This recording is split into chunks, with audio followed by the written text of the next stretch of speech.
যে সততা আগে ধরে রাখতে হবে। অন্যকে নিয়ে মন্তব্য করার আগে নিজের সততা নিয়ে চিন্তা করতে হবে যে আমি কতটুকু সৎ।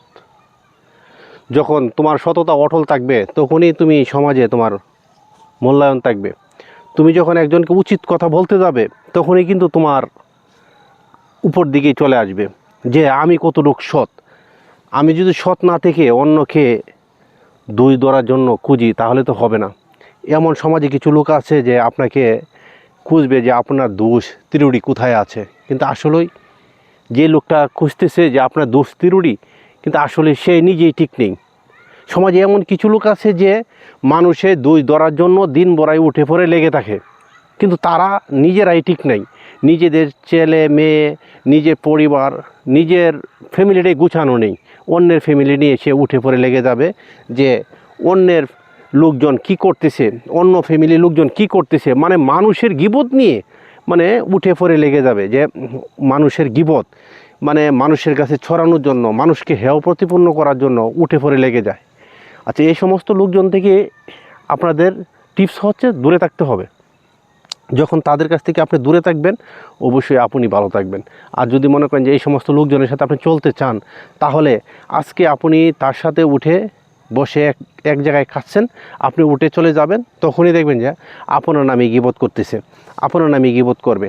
এই সমস্ত লোকজন মানে যেটা গ্রামের ভাষায় বলে চুবুলকুর, এই সমস্ত চুবুলকুর লোকজন দেখবেন যে এখন আপনার ভালো আপনির সাথে চলতেছে, আপনার ভালো বলতেছে, আপনার কাছ থেকে চলে গিয়ে আরেকজনের সাথে চলতেছে, দেখবেন যে আপনার ব্যাপারে মন্তব্য করতেছে। এই সমাজটা আমরা মনে করব যে আসলে কিছু কিছু লোকের জন্য সমাজটা নষ্ট হয়ে গেছে। এই সমাজটা যদি আপনি ভালো করতে চান অবশ্যই ভালো করতে পারবেন না, কেননা আপনি যখন ভালোভাবে চলতে চাইবেন আপনাকে চলার জন্য তারা দিবে না। কেননা দিবে না? তারা আপনাকে নিয়ে বাজে মন্তব্য করবে, আপনাকে নিয়ে কটূক্তি করবে, আপনাকে হেয় প্রতিপন্ন করে সমাজে কথা বলার জন্য উঠে পড়ে লেগে যাবে। তখন আপনি কতটুকু ভালো থাকতে পারবেন?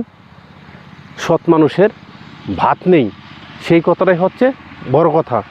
এই সমাজে সৎ মানুষের কোনো ভাত নেই। সৎ যদি আপনি থাকতে চান, সৎ থাকতে পারবেন না, অটলভাবে থাকতে পারবেন না, থাকার কোনো সুযোগ নেই। সেই জন্য আমি একটা কথা বলছি, আপনাকে যারা হেয় প্রতিপন্ন করে কথা বলবে, সমাজে ছোটো আকার করে দেখবে, তাদের কাছ থেকে আপনি দূরে থাকতে হবে। যখন আপনি দূরে থাকবেন অবশ্যই আপনি ভালো থাকবেন। আর আপনার নিরাপদের জন্যে আপনি নিজেই যথেষ্ট। আপনার নিরাপদের চাবিকাঠি হচ্ছে আপনার মুখ বন্ধ রাখা। আপনার মুখ যখন বন্ধ রাখবেন তখনই আপনার নিরাপদ আপনার কাছে চলে আসবে। বিশেষ করে এই সমাজে কিছু কিছু লোক আছে কারো ভালো চায় না, কারো ভালো দেখতে পারে না। সেই জন্যে আমি সবসময় নিজেকে সচ্ছল রাখার জন্য, নিজেকে ভালো রাখার জন্য আমি নিজের জায়গা থেকে নিজেকে ছোটো আকার পরিষদে নিজেকে স্যাম্পলভাবে ফুটিয়ে তোলার জন্যই চেষ্টা করি সবসময়। কারো কাছে না গিয়ে নিজেকে নীরব রাখার চেষ্টা করি। সবাই ভালো থাকবেন। আল্লাহ হাফেজ। আমার জন্য দোয়া করবেন।